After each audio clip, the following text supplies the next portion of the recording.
gibanang tasalafi na eman na salaf na sumiyawna na ayam yangaw na sa mga sahaba. Sa mga sahaba. Gitu so ahlu sunnah na itugiran na salaf.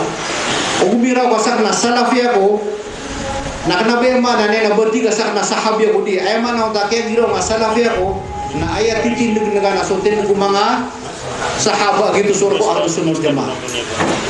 Kaya pamanades ako mga ulama asyairah yung matatira gumiraw ka salafi ako na miya kapamugod ka.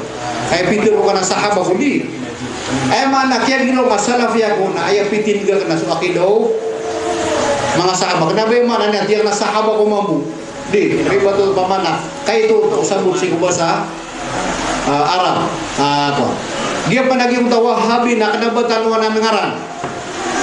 Kanabatan ng ngaran na kaya na nawahabi.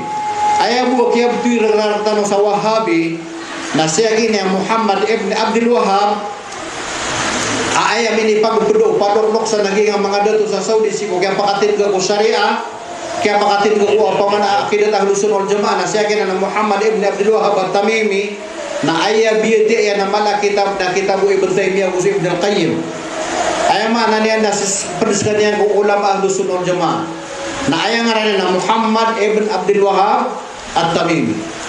Upama kasagtan na isumpat tanong ngarat tanong sige sabi yung ulama na Muhammadiyun iso na Tamimiyun. Kanaba tanong Wahabiyun. Kanaba niya ngaran sa Wahab. Kangaran no ama yan. Giyan na Wahabi na ayat ngaran sa na so grupo yakin ni Abdul Wahab ibn Rustum. Ambiyaw na ali si Muhammad ibn Abdul Wahab sa ambiya kalabi dugatos Ragul. Na siya kini Abdul Wahab ibn Rustum na padsagyan kaya mga Khawarij, kaya mga ISIS simanto, malaglag tira sa na pagkakapir nila sa mga Muslim, na pagpumuno nila sa mga Muslim. Na piyamuno yakin ni Abdul Wahab ibn Rustum sa mga Muslim sa Jazairah sa Maghrib, na miya karata-rata sa mga niyan sa mga Muslim sa Maghrib. Na so kaya bago na yakin ni Muhammad ibn Abdul Wahab ko akidat ahli sunnah, na ini betul-betul ng mga asyairah, ini betul-betul ng mga syiah gini Wahabi. Kapara pa na masa na itanong yung tamarata ngaran huwag na sa katanong na kanabatan ng mga Wahabi sa katanong. لا لا من هم السلف الصالح؟ السلف الصالح سلفي وسلفك. السلف الصالح الذين رباهم رسول الله صلى الله عليه وسلم. السلف الصالح الذين رضي الله عنهم سبحانه وتعالى، الذين عدلهم الله سبحانه وتعالى، الذين مات رسول الله صلى الله عليه وسلم وهو راض عنهم. السلف الصالح صحابة رسول الله صلى الله عليه وسلم.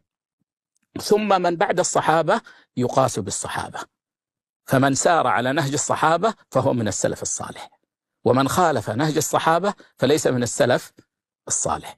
ولذلك سادات التابعين من السلف الصالح لأنهم ساروا على نهج صحابة رسول الله صلى الله عليه وسلم.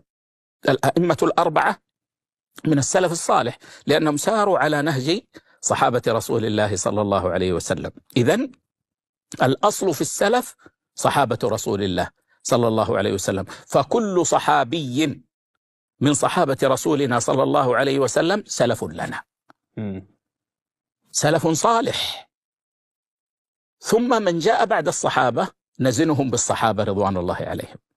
فمن كان على نهج الصحابة فهو من السلف الصالح رضوان الله عليهم، ومن خالف نهج الصحابة فليس من السلف الصالح وإن كان من في الأزمان المتقدمة.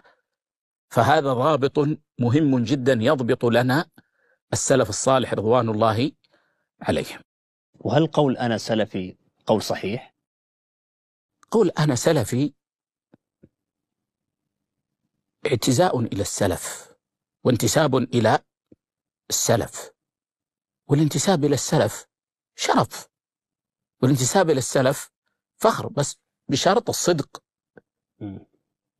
فكون الإنسان ينتسب إلى السلف الصالح رضوان الله عليهم في دينه هذا شرف ما بعده شرف، لأنه ينتسب إلى صحابة رسول الله صلى الله عليه وسلم الذين أخذوا عن رسول الله صلى الله عليه وسلم. لكن لابد من مراعاة أمرين: عدم تزكية النفس والصدق في الاتباع، حتى يكون الإنسان يعني يصدق فعله قوله، فيقول أنا سلفي. وهذا الذي عليه أئمة الإسلام.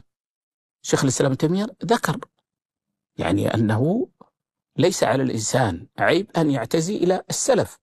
أئمتنا مشايخنا الشيخ ابن باز رحمه الله، الشيخ ابن عثيمين رحمه الله، الشيخ صالح الفوزان حفظه الله، ذكروا أن الانتساب للسلف أمر يعني طيب محمود. بل الشيخ ابن عثيمين رحمه الله يعني يذكر أنه واجب يعني من جهة الاتباع، من جهة الاتباع. فقول الإنسان أنا سلفي عند يعني اختلاط الأمور حتى يتميز عن غيره، هذا أمر مطلوب. لأنك إذا قلت أنا مسلم، فالتكفير يقول أنا مسلم، والإخواني يقول أنا مسلم، والسروري يقول أنا مسلم، والجهمي يقول أنا مسلم، فأنت تقول أنا سلفي. يعني أنا لا أتبع كل هذه النحل، أنا أتبع صحابة رسول الله صلى الله عليه وسلم، أنا على عقيدة صحابة رسول الله صلى الله عليه وسلم، أنا على منهج صحابة رسول الله صلى الله عليه وسلم.